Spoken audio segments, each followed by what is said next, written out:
વિશ્વવ્યાપી પરમાત્માનું પરમ બ્રહ્મ તેજોમય પુંજમાં ધ્યાન કરીશું. ભાવના કરીશું સારા એ બ્રહ્માંડમાં પ્રભુ આપની ચેતના, ઉર્જા, શક્તિ, પ્રાણ, પ્રખરતા, તેજસ્વીતાને નિરંતર વહાવતી રહી છે. ત્યારે એ ઉચ્ચતમ કક્ષાની દિવ્ય ચેતનાને અમે હૃદયંગમ કરીએ. આ શરીરમાં રહેલી નાની સરખી ચેતનાના એક બુંદમાં આપની પ્રખર ચેતનાનું અમે આવાહન કરીએ, જેથી કરીને અમારા અંતઃકરણમાં પણ એ જ પ્રખર ચેતના સદભાવ, સદજ્ઞાન અને સત્કર્મના રૂપમાં પરિણમે. અમારી આકાંક્ષાઓ, ભાવનાઓ, વિચારણાઓ ખૂબ ઉત્કૃષ્ટ બને અને પરમ પૂજ્ય ગુરુદેવના એ દૈવી વિચારધારાને અનુરૂપ અમારું જીવન લક્ષ્ય શ્રેષ્ઠતાને પામે, એવી મંગલમય પ્રાર્થના સાથે સૌના જીવનની મંગલ કામના કરતા, કલ્યાણની કામના કરતા એક સાથે એક સ્વરમાં સ્વસ્વર ગાયત્રી મહામંત્રનું ઉચ્ચારણ કરીશું. ઓમ ભૂરભુવઃ સ્વાહા તત્સવિતુર્વરેણ્યં ભર્ગો દેવસ્ય ધીમહિ ધિયો યો નઃ પ્રચોદયાત. અજ્ઞાનતિમિરાન્ધસ્ય જ્ઞાનાંજનશલાકયા ચક્ષુરન્મીલિतं येन તસ્मै શ્રી ગુરવે નમઃ. યા દેવી સર્વભૂતેષુ માતૃરૂપેણ સંસ્થિતા નમસ્તસ્યૈ નમસ્તસ્યૈ નમસ્તસ્યૈ નમો નમઃ. પરમ પૂજ્ય ગુરુદેવ પરમનીય માતાજી, આદ્યશક્તિ, વેદ માતા, દેવ માતા, વિશ્વ માતા, મા ગાયત્રી, યજ્ઞ ભગવાન, સૌના ચરણ કમળમાં અનંત કોટી દંડવત પ્રણામ સાથે આપ સૌ ઉપસ્થિત તમામ શ્રદ્ધાળુ વાલા પરિજન ભાઈ બહેનો, સ્વાધ્યાયી ભાઈ બહેનો, આપ સૌના હૃદયમાં વસનાર એ પરમ ચૈતન્ય સ્વરૂપ પરમાત્માને મારા કોટી કોટી વંદન. સૌને જય ગુરુદેવ. પરમ પૂજ્ય ગુરુદેવનું આજનું સૂત્ર વિધાન એ છે કે મનુષ્ય જે વિચારે છે એવું કર્મ કરે છે, અને જેવું કર્મ કરે છે, ચાહે ખરાબ ચાહે સારું, તો એ પ્રમાણે એને સંકટો, દંડ અથવા તો સૌભાગ્ય પ્રાપ્ત થાય છે. માણસ આ બધાને પોતાના જ કર્મને અનુરૂપ પ્રાપ્ત કરતો હોય છે. તેથી વ્યક્તિએ બહારની પરિસ્થિતિઓ અથવા તો આંતરિક પરિસ્થિતિઓ, કોઈ પણ પરિસ્થિતિઓને વશ થયા વગર પોતાની ભાવનાઓને, પોતાના હૃદયના અંતરના તત્વને અને આકાંક્ષાઓને, વિચારણાઓને હંમેશા તેને ઉત્કૃષ્ટ રાખવી જોઈએ. જો તે પોતાની આ ભાવના, આકાંક્ષા અને વિચારણાઓને ઉત્કૃષ્ટ રાખશે તો અવશ્ય તે સૌભાગ્યશાળી બની શકશે, જીવનને ઉત્તમ રાહ તરફ ચલાવી શકશે. પરમ પૂજ્ય ગુરુદેવ આ એક નાના સરખા પોતાના સંદેશમાં આપણને એ બતાવવા માગે છે. ગુરુદેવની અમૃતવાણી છે, એમાં આજનો ટોપિક આ હતો, અમૃતવાણીનો. તો ગુરુદેવ આપણને એ બતાવવા માગે છે કે બેટા, જીવનમાં ભગવાને આપણને આ મૃત્યુલોકમાં મોકલ્યા છે અને મનુષ્ય જન્મ આપ્યો છે. આ સંસારમાં 84 લાખ યોનિની વાત આપણું સનાતન ધર્મ કરતો હોય તો 84 લાખ યોની આપણે આપણી આજુબાજુ જ જોઈ શકીએ છીએ. જો આપણે નોટિસ કરીએ, જો આપણે વિચાર કરીએ તો આપણને ખબર પડે કે કેટલા નાના નાના સૂક્ષ્મ જીવાણુઓથી લઈને મોટામાં મોટા ડાયનોસોર જેવા અનેક પ્રકારના જીવ, જંતુ, પશુ, પક્ષી, પ્રાણી માત્રની રચના આ કુદરતે કરી છે, પરમાત્માએ કરી છે. કેવા કેવા વૃક્ષો, વનસ્પતિઓ, કેટલાય પ્રકારના યોની આપણું સનાતન ધર્મ બતાવે છે. તો વિચાર કરીએ કે આ બધાની અંદર શ્રેષ્ઠ એટલે મનુષ્ય. આ બધામાં શ્રેષ્ઠ એટલે મનુષ્ય. પ્રજ્ઞા પુરાણમાં પરમ પૂજ્ય ગુરુદેવે એટલે મનુષ્ય જીવના 4 પ્રકાર બતાવ્યા છે કે કઈ રીતે આ જીવ 4 વર્ણમાં એને વહેંચ્યું છે: અંડજ, પિંડજ, સ્વેદજ અને ઉદ્ભીજ. આ 4 પ્રકારથી જીવ આ સંસારમાં આવે છે. અંડજ ઈંડામાંથી પ્રગટ થયેલો, પિંડજ એટલે પિંડ દ્વારા, આપણા જેવું પિંડથી પ્રગટ થયેલો સ્વેદ જ, પરસેવામાંથી પણ કેટલા બધા જીવો પેદા થાય. ઉદ્બીજ અચાનક ઊભા થઈ જાય, અચાનક નથી કીડીઓનો મોટો થપ્પો નીકળી પડતો, એકદમ પેલી જીમેલો ઊભી થઈ જતી, એકદમ પેલી આપણે શું કહેવાય બરસાકોને પણ ખાઈ જાય. એ કેટલા એવા જીવો છે કે જે લાખો ને કરોડોની સંખ્યામાં પેદા થઈ જાય.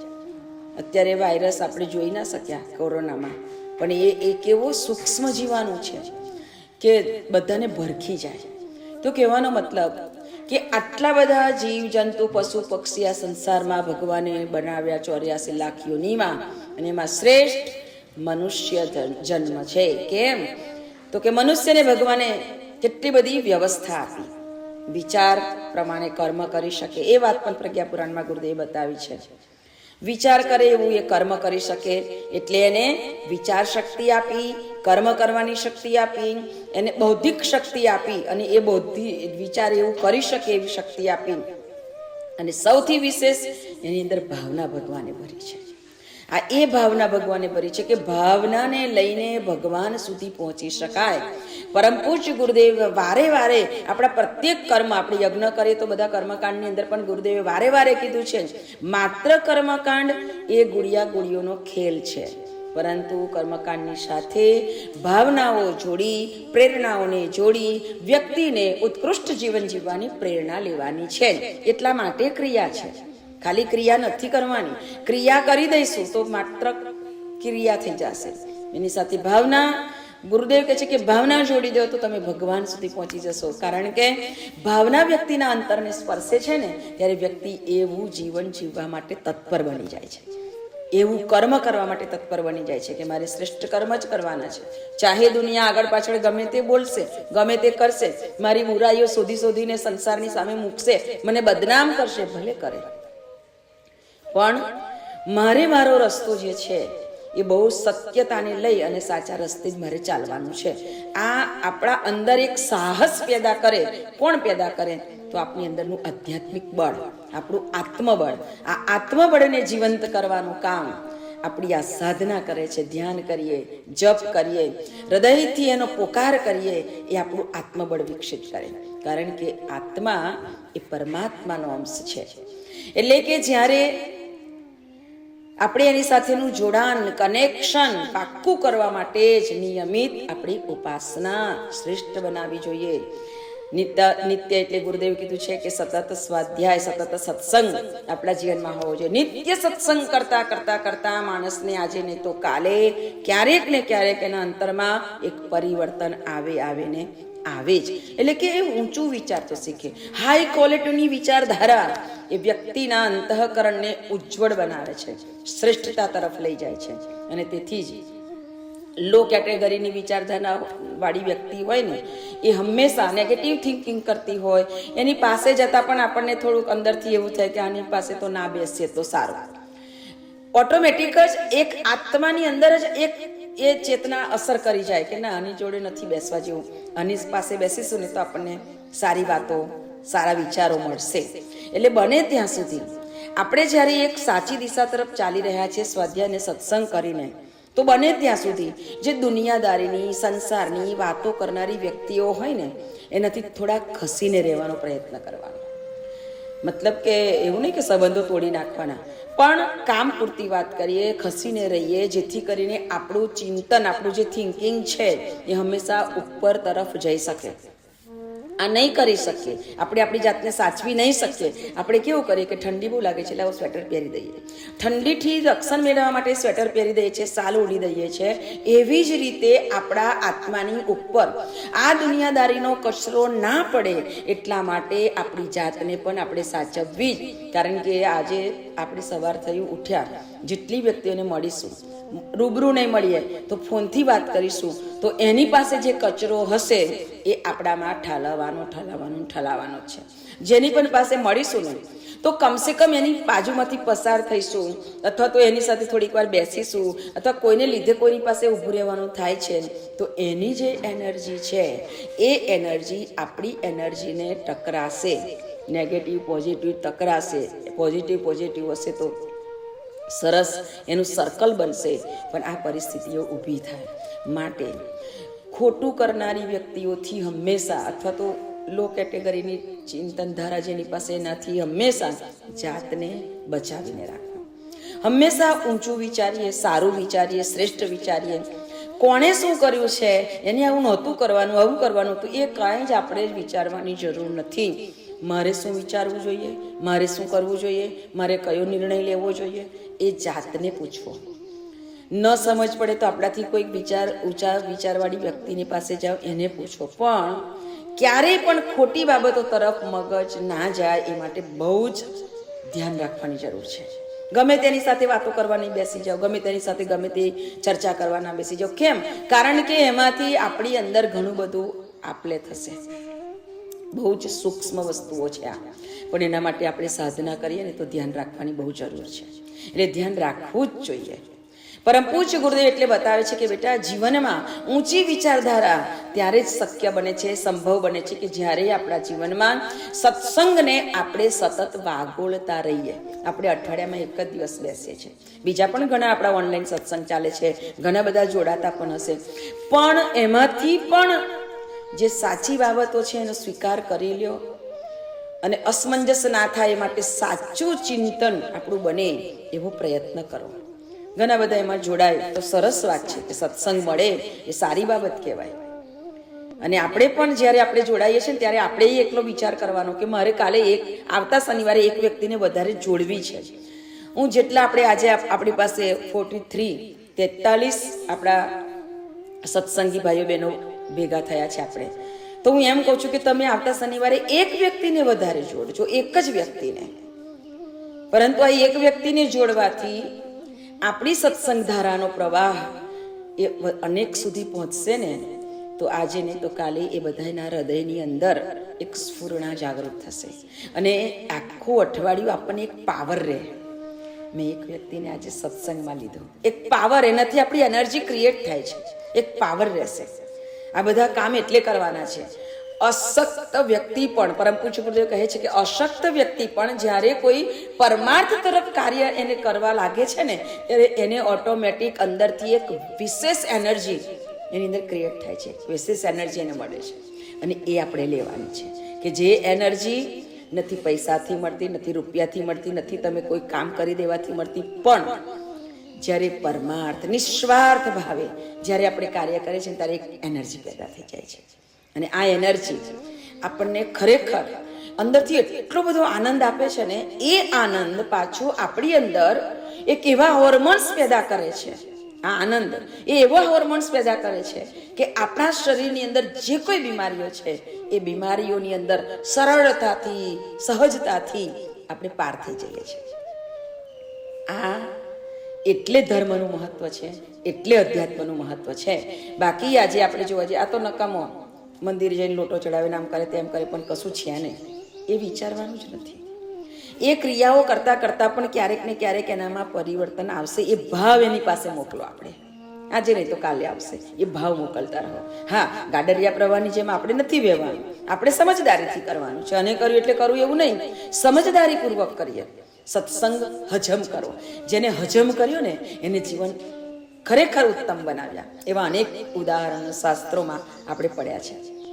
જેને સત્સંગ હજમ થઈ જાય ને, એક નગરમાં બહુ સરસ, કાશીનગરની આજુબાજુ મોટા મોટા ઘણા બધા નગરો, કાશીનગરીની આજુબાજુ, તો કાશીનગરીની અંદર ઘણા બધા સંતો રહે. એમાંના એક સંત, સાધુ મહાપુરુષ, જ્ઞાની પુરુષ, વિદ્વાન, એ આજુબાજુના નગરમાં પરિચર્યા કરવા માટે નીકળે, પ્રવચ્યા કરવા. અને એક નગરમાં ગયા. તો નગરમાં જતા નગરની બહાર મોટું સ્મશાન, અને આ સ્મશાનમાં ઘણા બધા પથ્થર પડેલા, અને પથ્થર ઉપર નામ લખેલું હોય. રશ્મિબેન 5 વર્ષ, સીતાબેન 2 વર્ષ, ગોવિંદભાઈ 10 વર્ષ, આવા બધાના નામ, અને ઉપર આટલા વર્ષ જીવ્યા એવું લખેલું હોય. આવું લખેલું સંતે વાંચ્યું, ઘણા બધા પથ્થર ઉપર વાંચ્યું, એટલે વિચાર કરવા માંડ્યા કે આ ગામમાં આટલું જ જીવે છે બધા, 10 વર્ષ, 5 વર્ષ, 12 વર્ષ, 13 વર્ષ, 15 વર્ષ, 8 વર્ષ, 4 વર્ષ, આટલું જીવે. મને જવા દે નગરમાં. એને બહુ રહસ્યમય વાત લાગી. એટલે સંત એ નગરમાં જાય છે. નગરમાં જાય છે, બધે ફરે છે. તો નગરના લોકો એટલા બધા ખુશ થઈ ગયા સંતને જોઈને. બધા જ ઘરમાંથી જેને જેને ખબર પડી ને કે આ સંત પધારે છે, બધા ઘરની બહાર નીકળવા માંડ્યા. ફૂલ મળ્યા, ફૂલ ના મળ્યા તો પાંદડી, ચરણોમાં અર્પણ કરે. મહાત્માજી આપણે ઘરે પધારજો, મહાત્માજી આપણા ઘરે પધારજો. જેને ખબર પડી, યુવાન છોકરાઓએ ધર્મશાળા હતી એમાં સરસ રૂમ સાફ કરી દીધી મહારાજને રહેવા માટે, સાધુને રહેવા માટે, સંતને રહેવા માટે. બધી વ્યવસ્થા કરી દીધી, પાણી ભરી દીધું, આંગણું વાળી નાખ્યું, પલંગ બિછાવી દીધો, બધી તૈયારી કરી દીધી. અને જ્યાં જ્યાં ગયા બધાએ સંતને પ્રણામ કર્યા, દર્શન કર્યા, મારા ઘરે પધારજો, મારા ઘરે પધારજો. બધાએ આમંત્રણ આપ્યું. સંતને પોતાના સ્થાને લઈ ગયા, એમને બધી વ્યવસ્થા કરી આપી, અલ્પાહાર કરવાની, આ તે બધું. ગામના લોકો સાંજ પડે સંત પાસે જાય, બેસે, સત્સંગ કરે. સંત વિચાર કરે છે કે હું જોઉં છું કે ગામના લોકો તો આટલા બધા ભાવનાશીલ છે, એમના હૃદયમાં કેટલી ઊંચી ભાવના છે, અને આટલું બધું એમ કે છે, છતાં અહીંયા ગામના લોકો નાના નાના મરી જાય છે. કેવું કહેવાય? સંત વિચારતા રહ્યા. પણ ગામના લોકોનો ભાવ, પ્રેમ જોઈને એટલા બધા આમ એ થઈ ગયા. આજે આના ઘરેથી પ્રસાદ લેવા જવાનું છે, આજે આના ઘરે પ્રસાદ લેવા જવાનું છે. પ્રસાદ કેવો? મહાત્માજીને આમંત્રણ આપ્યું હોય, સંતને આમંત્રણ આપ્યું હોય કે આજે મારા ઘરે પ્રસાદ લેવા આવવાનું છે, એટલે એ ઘરે ભલે ગમે તે થતું હોય, જો કે બધી ભક્તિ ભાવના બહુ હતી, એટલે કોઈ ઘર એવું નહોતું કે નાયા ધોયા વગર પ્રસાદ બનાવે. સવારે વહેલું ઉઠી જવાનું, ધ્યાન ધરવાનું, ભગવાનનું પૂજા ઉપાસના કરવાની, અને ત્યાર પછી પ્રસાદ બનાવવાનો, નાહી ધોઈને સરસ આમ ચોખ્ખા થઈને. અને બધી જ વસ્તુઓ પણ ચોખ્ખી, બધી જ વાતે ધ્યાન રાખવાનું. ભોજન બનાવતા બોલવાનું નહીં, આપણું થૂક અંદર ઉડે. કેટલી બધી નાની નાની બાબતોનું ધ્યાન રાખે. અને આ બધી બાબતો બહુ જ જરૂરી છે. આપણા અનેક ધર્મ સંપ્રદાયોમાં અનેક વિધાન, બધી જે નિયમો છે એની પાછળ મોટા કારણ હોય છે. જે રીતે જૈન લોકો પોતાનું મોઢું બાંધેલું રાખે છે, એની પાછળનું પણ કારણ છે. એટલે આ બધી વસ્તુઓ ખરેખર ધ્યાન રાખવા જેવી છે. માથું બાંધેલું રાખો રસોઈ બનાવો ત્યારે. આપણે જોઈએ છે કે અત્યારની ફેશનેબલ બહેનો વાળ છૂટતા રાખે, રસોઈ બનાવે ને પછી આમાંથી તમારા સરસ મજાના વાળ રસોઈમાં પડે, એ રસોઈ અભક્ષ કહેવાય, એ ખવાય નહીં. માટે આ નાના નાના નિયમો પણ આપણા જીવનમાં બહુ જરૂરી છે.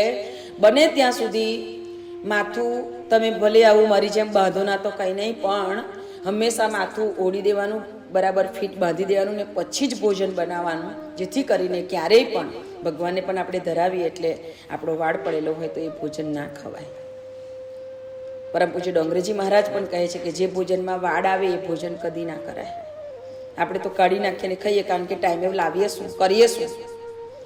પણ એટલે આપણે ધ્યાન રાખવાનું છે કે રસોઈ બનાવતી વખતે આ બધું બહુ જ ધ્યાન રાખવાની જરૂર છે. જલ ચોખ્ખું હોય. એક જગ્યાએ અમે તો હવે એટલે એવું નક્કી કર્યું કે જ્યાં પણ જઈએ ત્યાં જાતે જમવા બનાવીએ છીએ.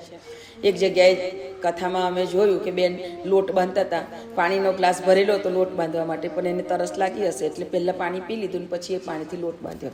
એ જોયું ત્યારથી જય ગુરુદેવ, હવે જાતે જ જમવા બનાવવાનું ને જાતે જમવાનું, આ એક પરંપરા બનાવી દીધી. એટલે કે બહુ જરૂરી છે ચોખ્ખાઈની. સંત પુરુષોને જમાડીએ ને તો આપણે બહુ ધ્યાન રાખવું પડે, કારણ કે આપણે પુણ્ય કરવા જતાં ઘણા બધા પાપ કરી દઈએ. તાજું જમાડવું પડે. બને એટલું આપણે કર્યું હોય 1 કલાકની અંદર જમી લે એવી રીતે પ્રયત્ન કરવો જોઈએ. આ બધી વસ્તુઓ બહુ જરૂરી છે. સંતને ઘરે ઘરેથી આમંત્રણ આવે અને મહાત્માજી જમવા જાય, બધાના ઘર પરિવારમાં જાય તો એમને એવું લાગે કે આટલા બધા સરસ પ્રેમાળ સ્વભાવ છે, ઘરમાં પણ કોઈની સાથે ટકરાવ નથી, એકબીજાની સાથે પ્રેમથી, સહૃદયતાથી, લાગણી ભાવનાથી જીવે છે. તો પછી આ ગામમાં આવું કેમ થતું હશે? વિચારતા 1 મહિનો નીકળી ગયો. આ 1 મહિનો થઈ ગયા પછી સંતે કહ્યું કે ચાલો હવે હું રજા લઉં છું. એમ કે એને કાંઈ વાત ના કરી, કોઈ રહસ્ય ના પૂછ્યું કે હવે હું રજા લઉં છું. ત્યારે ગામના લોકો અંદર ગદગદ થઈ ગયા, મહાત્માજી થોડા દિવસ રોકાઈ જાઓ, અમને આપના સત્સંગથી બહુ મજા આવે છે, અમને બહુ સારું લાગે છે, બહુ ગમે છે. અમને એમ થાય કે અમે એકલું ખાવું પીવું, કામ કરવું, કામેથી આવવાનું, ખેતી હોય તો ખેતી, ધંધો હોય તો ધંધો, નોકરી ધંધો જે કાંઈ કરતા હોય તે આવવાનું, ખાવું પીવું, સુઈ જવાનું. આજે તમે આવ્યા છો તો અમારા બધાના ઘરમાં આનંદ, અમારા હૃદયમાં આનંદ. એટલે તમે થોડા રોકાવ ન. સંતે કહ્યું કે આટલો બધો પ્રેમ, આટલો ભાવ, અને હવે હું એમને મૂકીને કેમ જાઉં? પણ હવે મારા હૃદયની જે એ છે જિજ્ઞાસા, એ તો મારે પૂછી જ લેવી પડે. એટલે સંતે પૂછ્યું કે બરાબર, તમારી વાત સાચી, તમે આટલા બધા સરસ રીતે રહો છો, મને બહુ જ ગમ્યું, હું કેટલું પરિવ્રાજ્યા કરું છું, પરંતુ આ ગામમાં મને બહુ જ આનંદ આવ્યો. એમ કે આટલું બધું સંપથી સ્નેહથી રહેનારું, કોઈ કોઈની ઈર્ષા ના કરે, કોઈ કોઈની નિંદા ના કરે, કોઈને કોઈના પ્રત્યે કોઈ દુર્ભાવના નહીં, બધા જ પ્રેમથી રહે. કારણ કે જીવનમાં કોઈને કોઈ પરિસ્થિતિઓ વિકટ આવતી હોય, એનું વ્યવહાર આ તે બધું બદલાય, પણ બધા સમજી જાય કે કંઈક પરિસ્થિતિ ખરાબ છે એટલે થોડો મૂડ નથી, એવું વિચારી લે. અને આપણે તરત જ ખોટું વિચારી લઈએ કે આ તો આવું જ છે, આ તો એમ જ છે, તેમ જ છે. ના, દરેકને જીવનમાં કાંઈ પણ પરિસ્થિતિ બનતી હોય એટલે આપણે બહુ શાંતિ રાખવાની, ધીરજ રાખવાની, પૂછવાનું, પૂછી શકાય તો, ના પૂછી શકાય તો કંઈ નહીં, એના માટે પ્રાર્થના કરવાની કે એને જે કંઈ ઉલઝન હોય ને એમાંથી ભગવાન તું એને બહાર કાઢશે. બસ. સંતે કહ્યું કે મારી એક જિજ્ઞાસા છે, તમારે એને પૂરી કરવાની છે. બોલો બોલો. મહાત્માજી, તમારી જિજ્ઞાસા અમે શું પૂરી કરી શકીએ? તા કે તમે જ પૂરી કરી શકશો. હું જ્યારે અહીંયા આવ્યો ત્યારે આપણા સ્મશાનમાં બહાર મેં જોયું કે દરેક જગ્યાએ થોડા થોડા નાના મોટા પથ્થર છે, અને પથ્થરની ઉપર નામ લખ્યું છે ને આટલા વર્ષ જીવ્યા, આટલા વર્ષ જીવ્યા, આટલા વર્ષ. એટલે કોઈ 4 વર્ષ, 5 વર્ષ, 10 વર્ષ, 12 વર્ષ, 7 વર્ષ, 8 વર્ષ, 15 વર્ષ, આટલું જ જીવ્યું છે ગામમાં લોકો. એટલે ગામના લોકોમાંથી એક સજ્જન માણસ ઊભા થઈને કહ્યું કે નહીં મહાત્માજી, ગામમાં જુઓ તમે, આ કેટલા બધા વડીલો છે, 80 વર્ષના છે, 70 વર્ષના છે, 60 વર્ષના છે, 90 વર્ષના, 100 વર્ષના એ ઘરમાં બેઠેલા છે. તો પછી તો કે અમારા ગામમાં એક નિયમ છે, દરેકને જ્યારે મોટો થાય 7 વર્ષનો, 8 વર્ષનો, સમજણ આવે એટલે એને એક ડાયરી આપી દેવામાં આવે, ને એને કહેવામાં આવે કે આજે તે જે કામ કર્યું હોય ને એ ડાયરીમાં લખી દેવાનું. દિનચર્યા દરરોજ સવારથી સાંજ સુધીની. દરેકે નક્કી કર્યું છે કે પોતે થોડાક વ્યવસ્થિત થઈ જાય એટલે પોતાના જીવનમાં મળેલા 24 કલાકમાંથી તમે કેટલો સમય નિસ્વાર્થ ભાવે કોઈ સેવામાં, ધ્યાનમાં, સાધનામાં વાપર્યો છે કે નહીં. તમે કલાક જપ કર્યા તો લખી દેવાનું 1 કલાક ભગવાનનું સ્મરણ કર્યું. તમે કોઈને મદદ કરવા માટે ગયા તો લખી દેવાનું કે આજે હું આની થેલી ઉચકીને આ ગામ મૂકવા ગયો. આ તો એ સમયની વાત છે. કોઈના ખેતરમાં જરૂર પડી ગઈ, એનું હળ તૂટી ગયું તો હું હળ આપી આવ્યો અને 2 ચાસ એને ખેડી આપ્યા. આ લખવાનું. કોઈ પણ પરમાર્થનું કાર્ય કર્યું હોય તો એને લખી દેવાનું ડાયરીમાં. અને જ્યારે એ વ્યક્તિ મરી જાય ત્યારે એની આખી બધી ડાયરીઓ તપાસવામાં આવે અને 1 કલાક, 2 કલાક, 4 કલાક જે હોય એ બધા કલાકો લખવામાં આવે. 1 કલાકમાંથી 24 કલાકનો 1 દિવસ શોધવામાં આવે. 1 દિવસ એટલે 365 દિવસનું 1 વર્ષ કાઢવામાં આવે. એટલે સાચા અર્થમાં એના જીવનમાં એને કેટલા વર્ષ કામ કર્યું પરમાર્થનું, એ સાચું જીવન કહેવાય. બીજું બધું તો પોતાના માટે જીવ્યા, એ જીવન નથી. પણ સાચું જીવન કેટલું? તો કે કોઈ 5 વર્ષ, કોઈ 10 વર્ષ, કોઈ 7 વર્ષ, કોઈ 12 વર્ષ, કોઈ 15 વર્ષ, આ લખવામાં આવે છે. એટલે સાચું જીવન એનું કેટલું છે એ લખેલું છે મહાત્માજી. અને મહાત્માજી એટલા ખુશ થયા, એટલા પ્રસન્ન થયા. હા હા હા. તમે તો આવતા જતા મુસાફરને પણ એક પ્રેરણા આપવાનું કામ કર્યું. એમ કે રસ્તે નીકળતો માણસ પણ આ વાંચે તો વિચાર કરતો થઈ જાય. જ્યારે તારે મારા જેમ કોકને વળી જિજ્ઞાસા જાગે ને તમારી પાસે આવીને જેનું સમાધાન માંગે અને આ વાત એને સમજાય તો એમ થઈ જાય કે વાહ, આવું જીવન જીવવું જોઈએ. એની જિંદગી ત્યાંથી નવી શરૂ થઈ જાય. એટલે ગુરુદેવ કહે છે કે કેટલું જીવ્યા મહત્વનું નથી, કેવું જીવ્યા એ બહુ મહત્વનું છે. આ લાઈટ ત્યાં સુધી જ ચાલે છે જ્યાં સુધી એના ફ્યુઝ ચાલુ હોય. આ ફ્યુઝ ચાલુ હોય ત્યાં સુધી લાઇટનો યુઝ થઈ શકે છે. એવી જ રીતે આ જિંદગીની અંદર પણ આપણો ફ્યુઝ છે ને ત્યાં સુધી જિંદગીનો યુઝ કરી લેજો. નહીં તો આ ફ્યુઝ ઉડી જશે તો જિંદગીનો કશો યુઝ નહીં થઈ શકે. પછી આપણે કશું જ નહીં કરી શકીએ. આ જિંદગી યુઝેબલ બનાવો અને ખૂબ સારા કામ કરી જિંદગીને ઉત્તમ બનાવી દેશો તો અવશ્ય ગુરુદેવ કહે છે કે બેટા તમારું જીવન એવું બનાવો કે તમને જોઈને, તમારું જીવન જોઈને કોઈને એ રાહે ચાલવાનું મન થાય. એવા જીવન આપણા બને એ માટે આપણું ચિંતન હોવું જોઈએ. એ માટે નિત્ય સત્સંગ કરીશું તો આપણને એ મળશે, તો આપણને પ્રાપ્ત થશે કે કંઈક કરવું જોઈએ. એક વિચારધારા મળશે ઊંચી, અને આ વિચારધારા, આ ઊંચી વિચારધારા આપણને મળી જાય ને તો પછી આપણું જીવન કંઈક બને. જેને નથી બનાવી અને તમે જુઓ કે ગામમાંથી જાય તો લોકો એમ જ કે સારું થયું, ગામની ખો ગઈ. ઘરમાં ટક ટક ટક ટક ટક કર્યા કરતા હોય તો ઘરના લોકો કહે ઘરમાંથી ગયું ખોખું ને ઘર થયું ચોખ્ખું. પછી ઘરના લોકો કંટાળીને આવું વિચારવા લાગે, ગામના લોકો વિચારવા લાગે. એ જીવન નથી. જીવન એટલે કે વન જેવું, વનરાયો નિરંતર હરી ભરી રહે એવું આપણું જીવન. હર્યું ભર્યું એટલે જીવન, વન જેવું બનાવી દો. વનરાયોથી ભરેલું, વરસાદ લાવવા માટે વન કામ લાગે, લોકોને જીવડાવવા માટે વન કામ લાગે, ગાયો ભેંસોને ખણ આપવા માટે વન કામ લાગે. કેટલી બધી રીતે આપણું જીવન એવું બને કે જીવ જંતુ પશુ પક્ષી વ્યક્તિ માટે પણ આપણું જીવન કોઈને કોઈ રૂપે કામ કરનારું બની જાય. બસ આપણા જીવનમાં એવી જ ઉત્તમ પ્રેરણાઓ નિરંતર મારા ગુરુદેવ પ્રવાહિત કરતા રહે.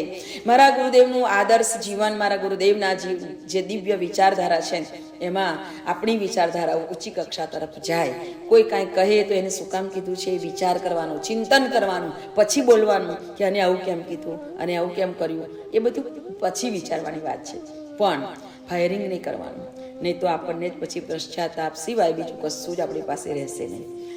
તો આપણે પશ્ચાતાપ ના કરવો પડે, કારણ કે ગુરુજીનું એક સૂત્ર છે કે જીવન में ऐसे कर्म मत कीजिए जो अपने जीवन को पूरे जीवन भर पश्चाताप की आग में जलना પડે. આખું જીવન આપણે પશ્ચાતાપની આગમાં સળગવું પડે એવું જીવન ન જીવાય. એ માટે પ્રભુ ચરણમાં પ્રાર્થના કરીએ, ગુરુદેવને પ્રાર્થના કરીએ કે અમને નિરંતર એવા દિવ્ય ગુણો અને એવી શક્તિ, એવી વિચારધારા આપજો કે અમારું જીવન ઊંચું બને. તો આપણા સૌના જીવનમાં એવી જ ઉત્તમ કક્ષાની વિચારધારા, એવા જ દિવ્ય અને પવિત્ર કર્મની વિચારધારા આપણને પ્રાપ્ત થાય. ઉદ્ભુત અને ઉદ્દેશ્યપૂર્ણ આપણી શ્રેષ્ઠ ભાવનાઓ વિકસિત થાવો, એવી મંગલમય પ્રાર્થના સાથે પરમ પૂજ્ય ગુરુદેવ મા ગાયત્રીના શ્રી ચરણોમાં આજના વાણી પુષ્પને અર્પણ કરું છું. સૌને જય ગુરુદેવ.